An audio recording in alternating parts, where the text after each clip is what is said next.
What's up, guys, and welcome back to my reading journey. Hope we're all doing absolutely fine. And today, as usual, we're gonna continue with the book by Cicero on the ideal orator. It's gonna be the 16th part of the first book, so let's do this.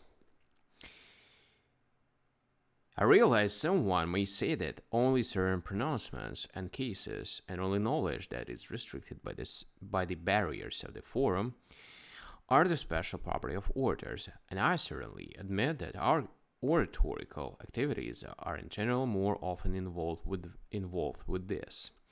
All the same, even here, there is much that the so-called rhetoricians do not teach or even understand, for everyone knows that the power of an orator is most manifest in dealing with people's feelings, when he is stirring them to anger or to hatred, and resentment, or is calling them back from these same emotions to mildness and compassion. And these will only be accomplished by someone who has gained a thorough understanding of human character and the whole range of human nature, and of the causes by which feelings are stirred or calmed. Otherwise, his speech will not achieve its purpose. All the same, this whole subject is generally considered the property of the philosophers, and I will never support an orator who challenges their claim. But although he will leave the investigation of such things to the philosophers, because they have chosen to concentrate on these alone, the treatment of them in speech, which is totally impossible without this kind of knowledge, he will still claim for himself. For this, as I have already repeatedly said, is the orator's own province, impressive and distinguished speech that is adapted to the way most people think and feel.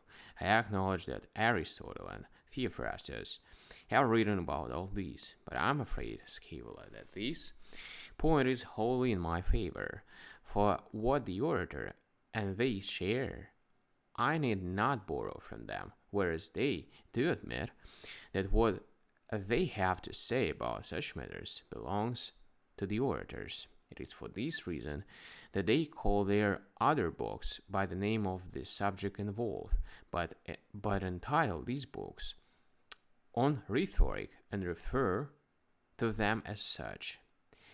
Indeed, when it happens, as it often does when we are speaking, that we have to take up general subjects and talk about the immortal gods and dutifulness, harmony and friendship, laws concerning the citizens, concerning human beings in general, and the law valid for all nations, equity, self-control, greatness of spirit, and every kind of virtue, then, I suppose, all the gymnasia and all the schools of the philosophers will cry out that all these topics belong to them, and are not the orator's business. Well, I give them leave to discuss such matters in their secluded corners, just to pass their leisure time. Yet I will definitely grant the orator this role, to take the same themes about which they debate in plain and mager language, and develop them with all the attractiveness and dignity he can muster. Alright, guys, we're done with another part, and that's it for today. Thank you for joining me in this video. We're gonna continue tomorrow as usual. Bye.